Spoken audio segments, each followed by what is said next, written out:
서울 중랑구 앞 국회의원 서영교입니다.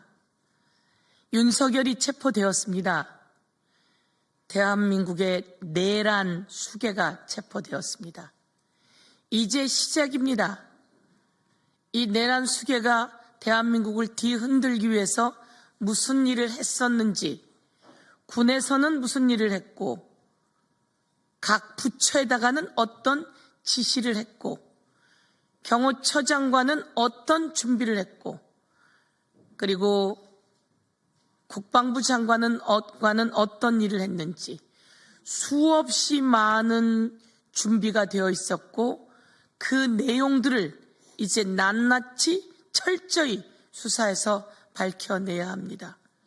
공수처가 이번에 체포하는 과정에서 마음고생도 많고 힘들었지만 참 잘하셨습니다. 유혈 사태 하나도 없이 참 잘했습니다. 경찰이 진압 과정에서 쓴 도구라고는 사다리 하나 정도 아닐까요? 많은 준비를 했지만 그럴 필요 없이 진입했고 윤석열을 체포했습니다. 그 과정에서 가장 돋보이는 분들이 경호처 관계자 여러분이었습니다. 김성훈 확실히 수사해서 처벌해야 합니다.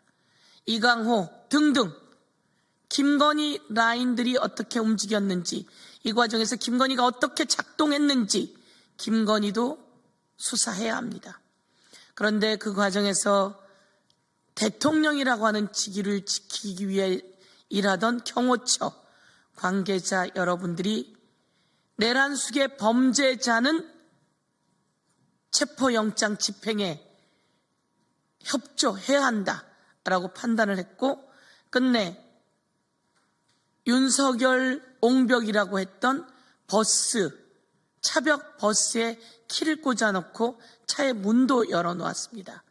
그래서 체포하려 들어갔던 경찰들이 그 차 안에 들어가서 운전을 해서 그 차벽을 없앨 수 있었습니다.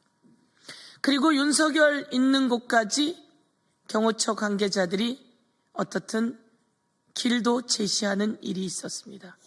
경호처 여러분, 그동안 얼마나 마음고생하셨습니까? 애쓰셨습니다. 그리고 더 이상 대한민국의 국민을 대표하는 대통령을 우리는 보호했던 것이지 내란 수괴를 보호하는 것이 아니었기에 여러분은 잘 하셨다고 말씀드립니다. 오늘 저는 내란죄를 저지른 자, 그리고 외환죄를 저지른 자, 그리고 군사 반란죄를 저지른 자들에 대해서 사면 없고 월급 없고 연금 없고 내란 방지 3법을 대표 발의한다고 보고드립니다. 내란 사범에 한해서 이렇게 불법적인 내란 사범이 확실하게 되었을 때 이자가 또다시 사면을 받으려고 몸짓을 하고 있습니다. 그래서 이런 윤석열과 같은 내란 범죄자에 한해서 사면이 금지되는 사면법을 대표 발의합니다. 그리고 윤석열 탄핵되었는데도 불구하고 연봉이 2억 6천이라고 합니다. 따박따박 월급을 받아가게 됩니다. 윤석열의 연봉, 국민이 주신 세금입니다.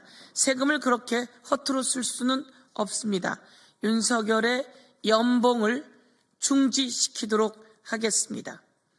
윤석열의 보수 지급을 중단하는 국가공무원법 개정안도 대표 발의했습니다. 그런데 말이죠, 윤석열이 합법적인 영장 집행을 거부하며 나오지 않았습니다. 그래서 이 내란범이 영장 집행에 불응했습니다.